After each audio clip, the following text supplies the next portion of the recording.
Hello, everyone, and welcome to the Veterans Hour, episode 4. Back again with me and Mark. Good morning, Mark. How are you doing? Good morning. I'm all right, Kenny. Not too bad. Easter. Happy Pagan Festival, everybody. Happy Pagan Festival. Go and get Right. paid. Fuck some trees. Right. So, it's Easter Sunday. We always seem to record these on like a significant day. Last one was Mother's Day, and now we're on Easter Sunday. So a lot's been up. It's been 3 weeks since we've done one, actually. So a lot to talk about today. I've been off of my travels, as we said on the last one, which I know Mark wants to pick up on today. I've also been to Rolling Thunder, which was on Friday just gone, which was on Good Friday, and that was all about Northern Ireland veterans and the prosecutions and stuff like that. So that was really interesting. Mark, you've got some stuff you want to talk about today? Aye, a couple little bits and bobs. Great stuff. But let's start where we always start, and it's always with the feedback, isn't it? I've been getting wrong.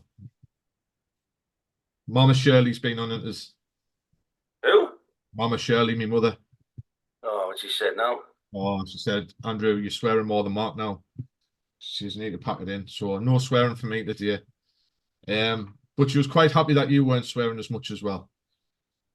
Shirley, I do try not to.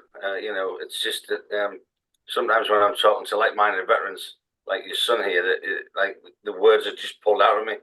Exactly that. But we've had other good feedback. We've had good feedback on the YouTube page. So if you have got feedback for us, please just comment on our video, and we'll pick it up. Or if there's anything you want us to talk about, or you want to come on and join us for a session, then by all means, you're more than welcome to do so. Just drop us a message on the page, and we'll see what we can do.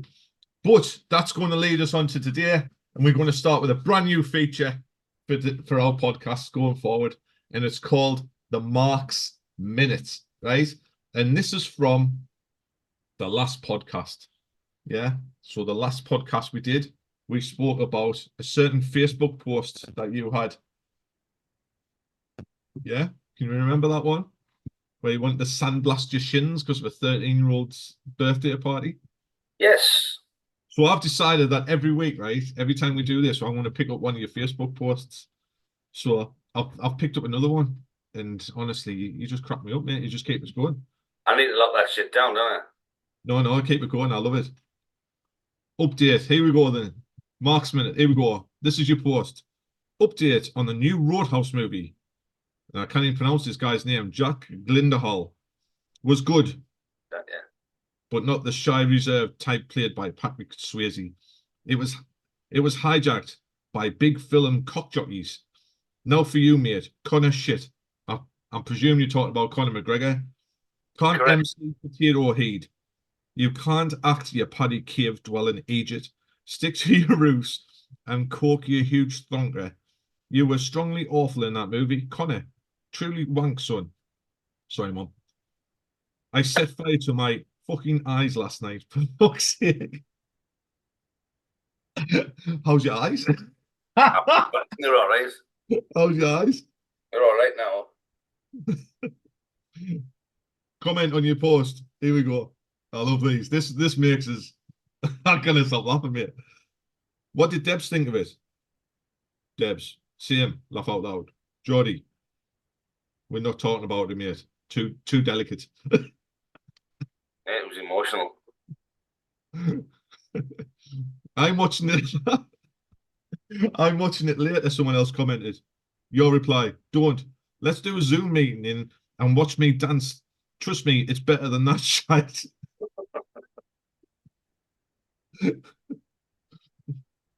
Someone's put absolute shite. Your reply: even the bird was a munter. It fucking was.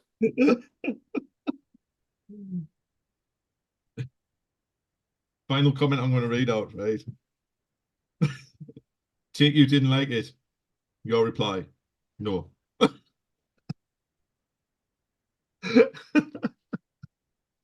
Oh. It was shite.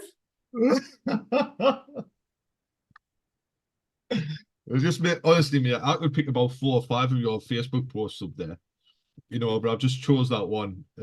Absolutely brilliant. Yeah. You should see some of the reviews I've done for restaurants. Like, you like inflict pain on yourself. Last time it was your shins, now it's your eyes. Mate, you should read some of the reviews I've left for some restaurants and that. Brutal, like. I might have to go looking for them now. Absolutely brutal. Right, so that's the Marks Minute. Done and dusted, just to put everyone in a feel-good factor for the day. The Marks Minute will be back on the next episode of the Veterans Hour. So, mate, where do you want to start? What do you want to talk about today? Well, as they're out of the house at the minute. She mentioned me kids once. Let's talk about family kids for a bit. All right, let's do it. So, to all of you professional parents out there in radio land, how do you do it? It's fucking difficult, isn't it? Right. I'm doing better. I've been on a positive parenting program, Right. which has given me a few. This is normally meant for like people who abuse the kids and stuff like that. Do you know what I mean? I don't mean in a Jimmy Savile way, but like beat them and tell them to fuck off all the time and that sort of stuff, you know. But I volunteered for it, which was like, because the benefits I get from that would allow me to be a better parent and give the kids the best I can get, you know. Because I'm finding it really fucking hard, like. Right. It's a struggle. I must admit it. I think they're both on the spectrum, definitely. Something else I want to talk about as well. But Janie's got sensory processing issues, Right. where she can be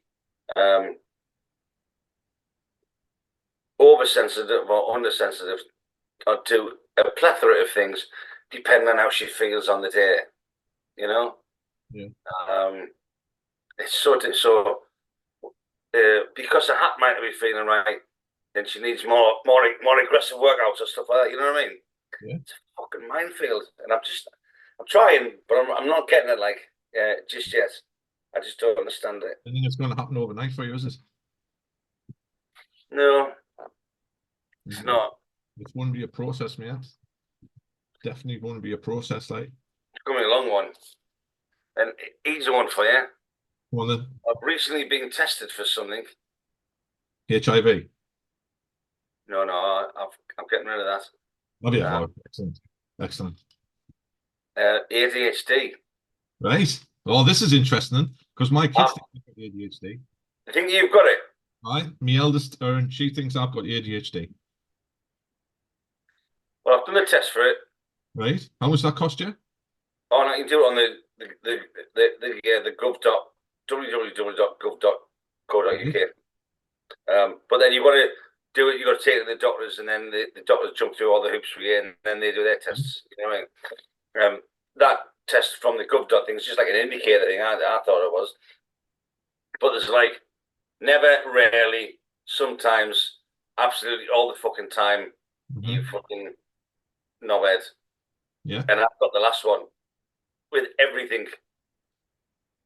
Right. So now when I'm stepping in, say that label ADHD, mm-hmm. All that tells us all the time is that ADHD's coming. I'm like, I can't do anything now. Aye. So I was like, no chance that I've got ADHD. I haven't been tested out like that, man. I've read the symptoms and stuff like that, right? But I was like, so me eldest brought it up. So my eldest has been working with us since, you know, at East Down Veterans. She's been working with us since about September last year. And she's actually just left this week. She's gone on maternity leave. She's going to have a baby and stuff like that. But she was working with us, and it's probably the most we've seen her in about 3 or 4 years, because she moved out, went to university in Newcastle. She's since stayed in Newcastle, got a flat up there, lives with her boyfriend, you know. So she's quite content up in that area. And so it's the most we've seen her, you know, 4 or 5 days a week, coming in, everything else. And she said to my wife, she said, Dad's got ADHD. So I was like, no chance I've got ADHD. And then when I looked at the symptoms and all that, I was sat on the sofa one night. I was like, what do you mean you kind of stop moving? I was like, I'm not moving now, am I? And the wife was like, all right, what's your foot doing? And so my foot was bouncing. And they read some of the symptoms, like, and I've got most of them, to be fair. You know, I get bored really easily. That's one of them. Like, I get bored really easily. And and also my mood. My mood can go like, I can be all right today. I would have a great day today, right? I would go and do whatever today, and I would have a great day. then all of a sudden like that, I'll be on the floor and I'll be like, this is shit, like, you know. But I get bored. I get bored really. I've got to do something all the time. I've got to be doing something. I cannot just sit and watch TV So because my mind's constantly going like. when I brought the news to the kids, I said I've got ADHD, Oh, Tourette's disorder, right. attention deficit hyperactivity, Tourette's disorder. So I can swear all the time about all the things that I'm doing. Mm-hmm. But I've got a label now. So every time I've been doing it, I've been going, sorry, ADHD, whatever it is. Kids are going, but you can't use that all the time. Well, you do. Right. So I am. Can't get out of bed in the morning. Say I've got a sleep issue. On your fucking bike. Yeah, but neurodiversity, it's massive, you know, and especially with veterans, they don't actually, because I've looked into this a little bit, but with veterans, they don't pick it up that easily because a lot of it's about routine. So obviously, being in the military, you've got that routine, haven't you? You know, you're up at 7, you're on parade at 8, then you go into like PT, drill, you know, weapon handling, whatever, you know, sweeping garages, doing IMIs and all that sort of stuff.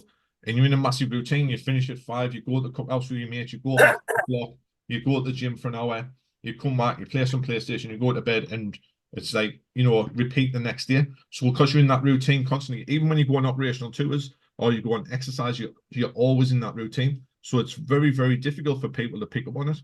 It's not until they leave the military that people start picking up that people have actually got ADHD. Yeah, because of the routine that's being placed in their lives. And what's one of the big things they say in mental health is sort your routine out, get in a good routine. Yeah. And that's why it's honestly, it's not picked up that easily in the military at all because of that. IMI? What's an IMI? Oh, one of them air job things, isn't it? Yeah, when you go around and clean your vehicle and stuff like that. Hey? Illustrated maintenance instruction. All right, you geek. Let's talk about acronyms from the military. Oh my God. How would it? Come on, what have you got for us? Acronyms. Everything's anachronated in the military, man. Everything. It is. I mean, squaddies love acronyms. Huh? Let's start with the easy one then. NBC. Nuclear, biological, and chemical warfare. But it changed to CBRN. CDRA. CBRN. CBRM. Chemical, biological. Yeah. Radiological. Yeah. And nuclear. Yeah, that's the one. Who fucking did that? Someone who got paid a lot of money. Do you know what I don't like, right? Royal Signals people, folk through, senior NCOs or whatever, who go away to do fucking infantry, military-based style courses, and then they come back to the working units and think, I know what I'll do now because I'm an instructor. I'll change the whole fucking course syllabus and just invent some bullshit Royal Signals stuff. Right. So why did you do that? I'll tell you what happened, mate. I got the 3D, right? And I got the 3D and I was constantly in trouble. Like, you know, I just couldn't, as much as I tried not to get in trouble, I got in trouble, right? So I went on my class one course from my trade, being an operator. So I was coming back to Bulford on the weekend because that's where my family were and that. And I come back and I bumped into one of the lads. He's like, Andy, they've been talking about you this week, mate. I was like, have they? He says, yeah. He says, you're going in the training wing when you get back from your class one. It's like, I'm going in the training wing. He says, they're putting you in the training wing, mate. Apparently it's a punishment because you're always in trouble. I was like, oh, God. All right, no bother. So I thought I'd play it safe and all that. I phoned me about a week left in my course. I phoned me troop OC. I was like, what's the crack for us when I come back? Like, you know, now I'm a class one operator. And he says, Sergeant Major's decided to put you in the training wing. I was like, what am I going to training wing for, like, sir? He says, Sergeant Major thinks it'll be good for career development for you. I was like, can I not go in the gym? They were like, what for? I said, well, I'm a PTI. Can I not go in the gym? Like, no, you're going to the training wing. I was like, all right, no bother. So I comes back goes to the training week, right? And they went, "What qualifications have you got?" Well, class one operator, and I'm a PTI. They went, "Is that it?" I went, "Aye." So they went, "Right, we're going to have to put you on all these courses, right? So just the courses you were speaking about." So they sent us on me drillies. I did a skilled arms instructors course. I did the first aid course, the CBRN course, all these courses they sent Yeah, I've us, done that. right? The last course I come back and it was at the end of the year and it was my skilled arms instructors course. And I thought, champion, I'm going to put a nice big claim in for being away. Yeah. And I'll get all that and that'll be a nice little bit of cash at Christmas. So anyway, so I comes in one Sunday, come down, put all the claims in and that. Let myself into training on the computer, put all the claims in. I thought, and I knew I had access, and they didn't realize when they give us all the accesses, I could see this regimental planner. So I thought, I'm going to see what they've got me down for the next year. So I went into the regimental planner, went to my squadron, looked at my name, up Herrick. I think myself, so they've sent us on courses for a year, right? So basically, my daughter Holly, my youngest daughter, she just been born. So for that first year, I was constantly away. Yeah. And then they were sending us on hurricane. So I didn't say anything to the wife until after Christmas, like, and just thought, have a good Christmas and that. And then after Christmas, I said, oh, they send us out of Afghanistan. Like, I just didn't see the point of it at all. Why send us on all them courses, then send us on operations? Because I've got any Send us on foresight, all have them you? courses that I've never used, basically. But that was 3D for you. And that was Sergeant Major. Who's You want to use them when you're in. I used them a little bit. Um, never like in a training instructor role or anything like that. Probably the best one for the skillies was their live fire LF, I think it was called LFTT, live firing tactical trainer. Where they're doing live firing and stuff going through, and you're behind them, make sure they shoot within the boundaries and stuff like that. You have all your little arcs and stuff like that, and you're bound behind them. Yeah. So when I went to one para, they wanted all the skilled arms instructors, and I was one of them. And basically, it was probably the best exercising that I did. They parachuted into the training area. So as they came down, all the instructors, including myself, was behind them, and you had to steer with them as they bounded forward towards the enemy. And as I was doing that, because it was all live firing, parachuted in, it was unbelievable. Like going from a signals environment to an infantry environment like that, and I was just like, wow, this is it. Like, you know what I mean? And I thought it was awesome, but they actually failed the exercise and had to repeat it. And the CO went, no, not good What? enough. All right, CO went, not good enough, repeat. So they had to repeat the whole thing again about 3 months later. We had something That similar was to just the 16 standards six. of one part, though. The standards were massive, absolutely huge. Like, We had a battle camp run at 16-6, and we had a load of SAS lads come in. Not a load of SAS lads, but there's about 3 or 4 of them came in. A few friends of friends got some things sorted out, and then most of the training wing staff were binned on this particular. But because we got taught, or the younger girls and boys and that got taught how to do things properly, yeah, off these guys, and training wing staff are walking around going, it's not what we do. It's not what we do. It's fucking because they were pissed off because they got the noses shoved out of joint. yeah. But we had a great battle camp, and everybody learned a lot of stuff. And it was fucking ding dong. I don't know why people are mourning on. Yeah, but honestly, that one I did. Back to acronyms then. CLAP. Say again. CLAP. You've got the clap. Clear, loud, as an order with pauses. Pauses. Yeah. You've been thinking about these now, haven't you? I wrote some down. Oh yeah, come on then. Let's have them. I'm ready for these. Porpoisaur. Oh, that's a hard one, isn't it? Porpoisaur. Personal. Ammunition. Weapons. Yeah. Is it personal camouflage or something like that? Yeah. Equipment, radios. I can't remember the last two. The last one's orders. Orders, yeah. And I can't remember what the S is. Here we go. Do you know what tabbing is? What tab is? Tactical advance to battle. Yeah, yomp. Oh, that's a Marine term, that one, man. Well, RAF uses as well. Do they? Your Oh, own marching pace. was it? Your own Your marching own band? marching pace. Yeah. That's shocking, that. Anyway, moving on then. So, Eastern Veterans Trust, Yeah. great service to the local populace. Thanks for what you do. Sorry. Enjoy it. How did you put it all together? What was the original concept and thoughts, and where did you get them from? Whatever, you know. I got them from myself, from my own struggles, to be fair. I just wanted to create something for veterans' mental health. Basically, I've actually been talking to Bonnie about it this week, you know, where we started and what we do now and stuff like that. You know, and the idea at the start was a veterans mental health service. It was all about counselling, it was all about peer support, all that sort of stuff.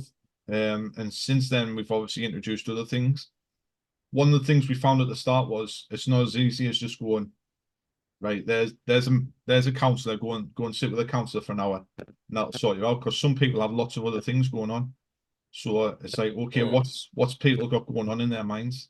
You know, if they've got other issues. So that's why we have the caseworkers. And the caseworkers are very much the unsung heroes, actually, of Eastern veterans, and very much the face of it as well. They're absolutely brilliant. You know, we have Sharon and Kim in there at the moment doing the casework. And basically, you know, they can come in and say to them, they'll ask them what the issue is, and they'll go through the assessment form and be like, have you got a housing issue? Are you got an addiction problem? Are you on drugs? Are you on alcohol? Are you taking alcohol? Have you got food and poverty problems? Have you got benefit problems? Do you need to apply for PIP? And we've sent them on loads of courses, so they train in all these different areas. You know, do you need are you struggling with finances? Do you need help with budgeting? Because a lot of people who get out the army, it doesn't fall them in the military with the rent and everything coming off the wages and stuff like that. So once they've passed all that phase, and we're happy that they've got nothing else going on, we can then send them to the counselling phase where they know they're going to get the most from it. You know, and that's what it's about a lot of the time, getting the most from it. So the whole idea was about veterans' mental health. I was struggling. I wasn't getting the help I needed. And so we started this, and since then it's just, I think the first 6 months once we got charity status on the 17th of July 2020. And the first 6 months it was really quiet, you know, which we had a couple of veterans coming in and stuff like that. And we were just starting to get the name out about Eastern veterans, what we do and stuff like that. It was really quiet, and it got to about November, and it just went mental. It went like that, and all of a sudden there was loads of people coming through the door. We were starting to do groups. We were doing model making. We were doing peer support groups on a Saturday, and it just went mental. And then after that, it just hasn't stopped. Nearly 750 veterans in just under 4 years now that we've supported. You know, it's just short of 750. I don't know the other day on the system how many we've got on the system at the moment. Just short of 750. And last year was 221 through mental health, through counselling. 81% showed a moderate or significant improvement in their mental health, which is the top 2 levels we grade people on. You know, so all this sort of stuff, and that wouldn't have been there beforehand. So where would them 221 people last year have gone? You know, and it's an open door policy. I've had 2 people come back to me this week, so I'm a qualified counsellor now. I've had 2 people come back to me who are coming back in for counselling who've slid a little bit, if you like, and just need that bit extra support. You know, and it happens to the best of us. We all slide, we all dip, drop, exactly. Go over a blip, whatever. It happens to us all. Yeah, exactly that. And so yeah, that's where it came from. That was the idea behind it. Do a lot more now. I love the groups that we do. You know, and there's quite a big array of groups in there, from allotments to photography, to the model making, the craft, the music, all them different things that we do as well. Through the week, the coffee mornings, the breakfast mornings, the walking groups, all them are great. You know what I get from it, Andy? I'm going to assume that you're the same. I mean, I I don't help people on the scale that you do. But I'll get them from a personal perspective and get them to a point where I can then signpost them to you. Yeah. Or I'll have a collection round for some money for food and bits and bobs like that. But what I get from it is the fact that I now know that person is okay now. You know, and only one person. I'm not saying any names, but I put a lot of work in. You were involved in this one.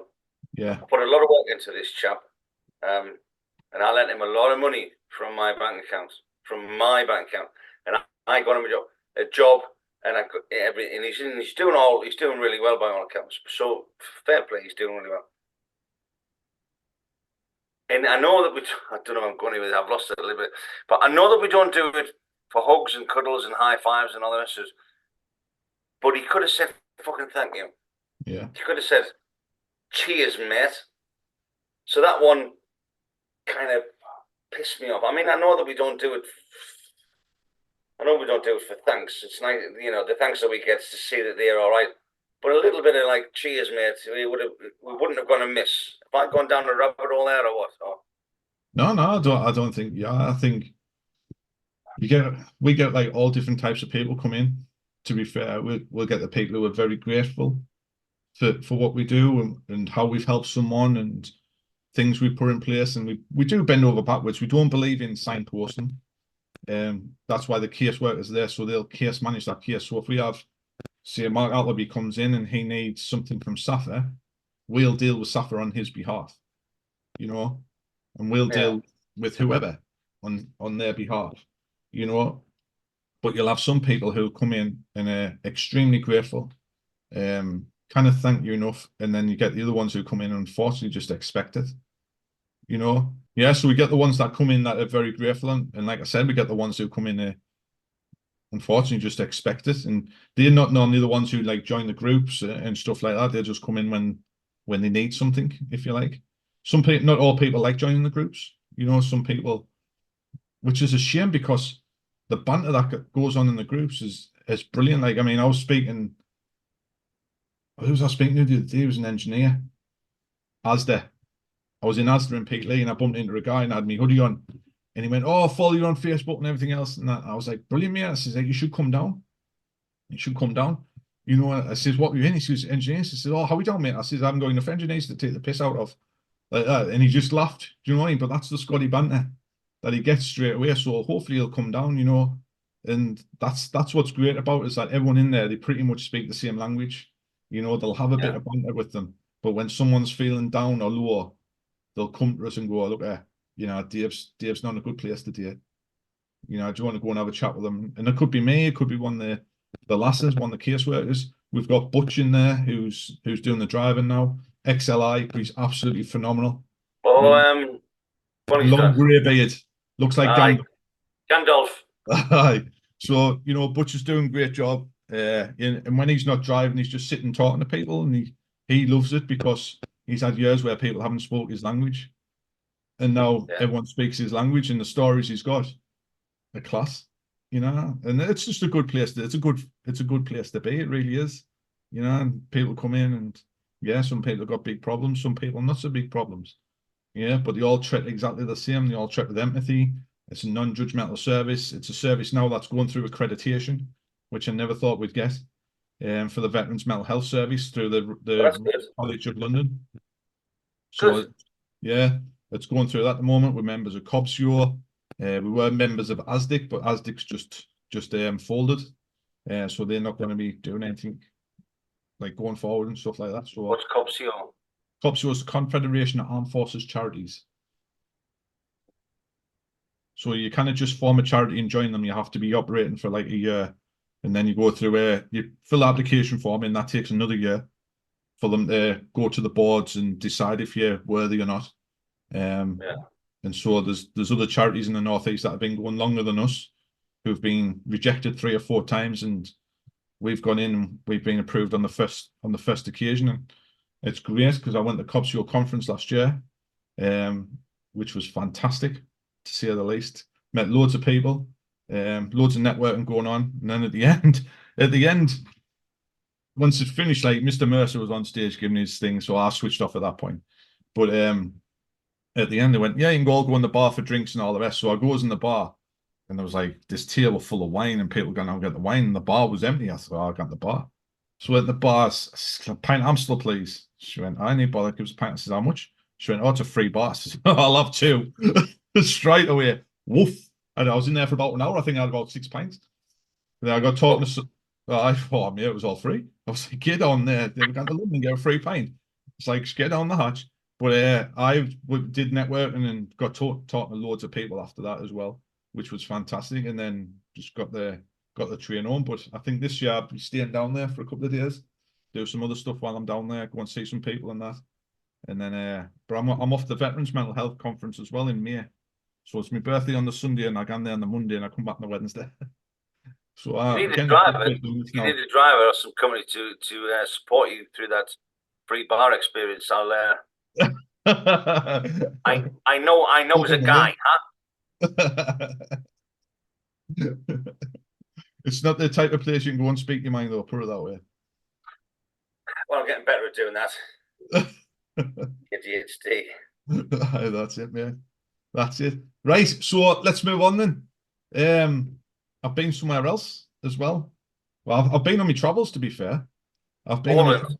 So we'll start with Poland. Yeah. So obviously, I said on the last one I was going down the Ukraine-Poland border, which I did. Went down, fantastic. Dropped loads of weight off. I was shocked when I got there. Right. I was shocked. I was at a place called Lublin, which is short of the Ukraine border.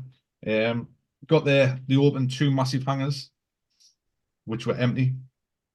And I said, where's the air at? And they went, we've got none. So we unloaded the van I was with, put it all in, done a video with them, which I haven't put out yet or anything. But yeah, so unloaded the van and everything, got talking to them and stuff. And I found out that in Lublin itself, there's 30,000 Ukrainian refugees. And they said just on the other side of the border, the ones they won't let across the border who have come from eastern Ukraine, there's 200,000 in refugee camps on the western border with Ukraine, which I was shocked at. Polish people, terrified, mate.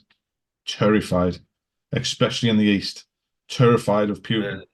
Terrified he's going to conquer Ukraine and then come straight into Poland. So, yeah, did that.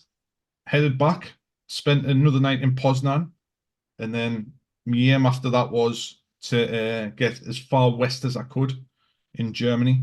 And then the following day, I was going to drive from there back home to the northeast. So this is where the trouble started, to say the least. So I get Something happened to the van, Andrew. You could say that. So I get up. I can laugh about it now. It's all right. I can laugh about it. So I get up that morning. I'm getting back to Poznan. I've spent the night in Poznan. And I couldn't wait to get out because I just couldn't get a decent lager anywhere. Gets in the van, bit of a bang of noise. I thought, so the faster I went, the quieter it got. I thought, oh, just keep going fast. Right? Now, bear in mind, the speed limit in Poland's 85 miles an hour. Right. So I'm on the motorway. I'm heading for Germany. I hear this bang of noise and everything else. And then the vehicle started pulling itself a little bit right, a little bit left. And I was like, well, this is a bit dodgy. And it wasn't by a lot. It was by about half an inch. But it was enough to scare the shit out. Enough to scare the shit out, yeah. Right. And then I thought, right, I'm gonna have to slow this down here. So I slowed down to about 60 mile an hour. And I got behind this lorry, and lorry was doing 50. I thought, I'll go around the lorry. As I was going around the lorry, just heard this. It sounded like a blowout on the tire. There was smoke gushing up. So I got past the lorry. I pulled in, got on the hard shoulder, and the front right wheel was totally knackered, like smoke gushing out from it. It wasn't straight like that. It was slightly angled off as well. Where the brake pad sits, yeah, you know, that little black thing that you have on the brake pad. Well, that was white hot, where it was jammed on and stuff. So, but to be fair, the Polish do a class with us, like, so the Polish road safety people rocked up, put loads of cones out. They give us a high vis vest. I managed to get to get recovered from there to a town where I cannot pronounce the name, so don't ask us to. And that's where the van is now. It's still there. Then I had to get from that town. There was a train station, so I had to get on the train from there to Berlin. Nice. When I got on the train, honestly, mate, it was like something out of Harry Potter.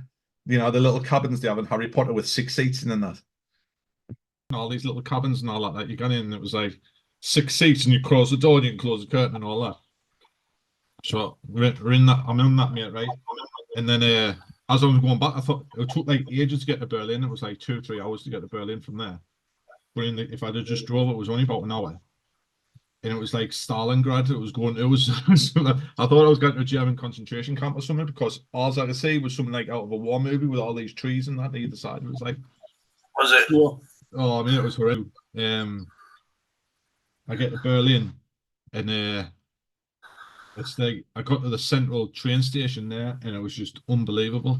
It's like 8 floors of train station, like, and trains coming in on different floors, and you got to go down escalators and up other escalators and stuff like that. So then I got on the next train, and that took us to the airport of Berlin, and I stayed in the Premier Inn at the airport, which was absolutely lovely. It was a brand new hotel, absolutely lovely. The guy behind the counter was from Nottingham, so I did crack on with him and stuff. So it was mint in the hotel, to be fair. And then the next What day, was your first meal in Berlin? you what? Sorry, What was your first meal in Berlin? had a burger. Had a burger, believe it or not. I had a cheeseburger in the hotel, and then the next day when I got to the airport, I did have a currywurst before I left, like in the airport itself. But honestly, I flew with Ryanair from Berlin to Nottingham. Then one of the lads, Dave, picked us up from Nottingham. Oh mate, absolutely, totally horrendous experience from start to finish. Got the trying to check in, wouldn't let us check in, saying go over there, use them computer things to check in. I'm like, well, how do they work? Wouldn't tell us. So I was getting angry with him. Got sorted, but then I had like 2 bags to carry on. So I had to get, I was like, do I get tickets for these ones or not? So I ended up talking to the lass on the counter. She was all right, to be fair. Got through that. I then gets up the escalator to go through security. And I put my bags on the trays, like going through the scanner and that. I went to take my glasses off, and the fella behind the counter started screaming at us. He's like, no, leave them on. Glasses on, glasses on. And I'm like, fuck now, mate, calm down a bit. So then I got through, one of my bags went to the wrong side of the security, where they wanted us to open it. Then they put it back through the scanner again. Horrendous, like absolutely horrendous. Then got to where you got on the plane, and there was people just rocking up like 10 minutes late and stuff like that. And they wouldn't open the doors to get on the plane until everyone had come through and shown the passports and that. So it was like all these people, like a full plane worth of people, stood like sardines in this little place.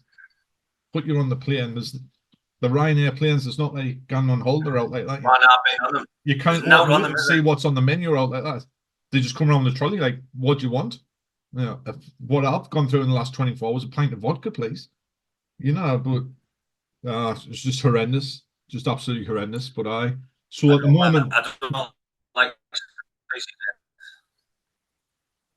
And at the moment, the van's still in Poland. I've got someone out in Poland who's going to repair it. So I've sent the key over to Poland. And that's still in transit at the moment. And once they've got the key, we'll see what the crack is like. Have you spoken to this person? Oh, I've spoken to them. I have to use Google Translate to speak to them, but I've spoken to them. Right, okay.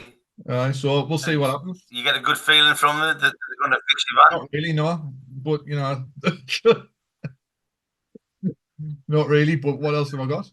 It's either that or it's $2,000 to get it recovered, and I'll go with the garage and see what happens. So yeah. Yeah, but then you've got to. Yeah, what are you going to do? Are you going to fly over and get it? Well, if they can fix it, I'll have to fly to Poznan, and then get from Poznan to their garage by Uber, or if they'll meet us hopefully they'll meet us at the airport with the van. I can pay them and then just drive straight home, like. But we'll have to wait and see. So that was me exploits to to Poland. Friday, I went to a regular event now for the veteran community, which is Rolling Thunder in London. Seen it. Was it good? Yeah, it was not what I was expecting, to be fair. You know, it was totally different. Like, I think it started about 5 years ago, and it's all about a guy called Dennis Hutchins. He was one of the first ones, the legal prosecution. Yeah, I know Dennis. Scouts Hall runs a lot of that, doesn't he? I think so, yeah. I think so. There's a good few signals guys down there that I was talking to and stuff. We went on the train on Friday morning. We went as foot soldiers, and they said the year before there was like 500 foot soldiers. When we were there on Friday, you'd be lucky if there was 50. To be fair, wasn't very many there whatsoever. And they had like a big banner, and they walking down the banner and had like the smallest lass there screaming out like the chant and stuff like that. Justice for veterans, stop the illegal prosecutions. I was expecting some great big drill sergeant to be at the front, you know, someone out the guards with a bit of a voice on him, like, instead of this. I think she was a Gurkha lady, if you like, and she was at the front screaming it, and it didn't quite work for me, that, to be honest. And then they got down to Downing Street. Is it not quite got the backing you thought it has? Nah, not in the foot soldier wise. No, I was speaking to a guy there from up here, when we were waiting to set off, and he runs the cadets up here, and he'd been with us for the Easter Fair. He was running the rifle range and that, and he says last time I was down here there was 500 people, and there was like 50, you know, and then the bikes, they were expecting 22,000 bikes. I think they had just over 1,000, which was still brilliant, like watching them all come through and stuff like that, you know. But the bikes is what made it. The bikes brought it, the whole of Parliament Square to a standstill, like getting them through and stuff like that. I was expecting bigger numbers when I was down there, and I think the message was quite clear. Was, you know, stop the prosecutions of veterans, basically. But it just, for me, I think that's probably had its day, especially because the bill's gone through Parliament now and stuff like that.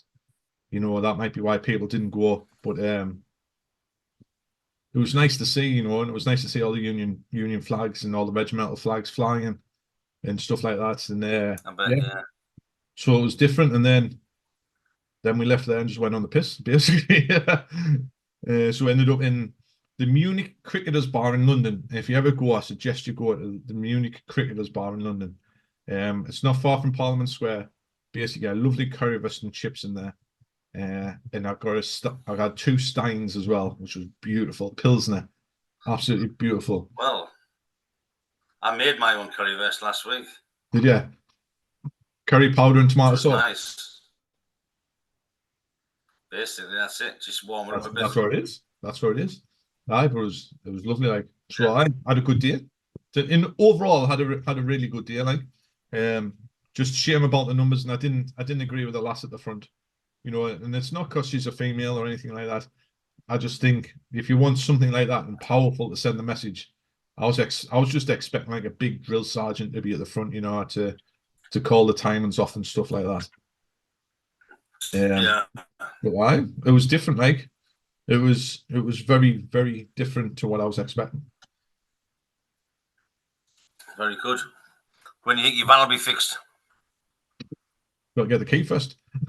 Got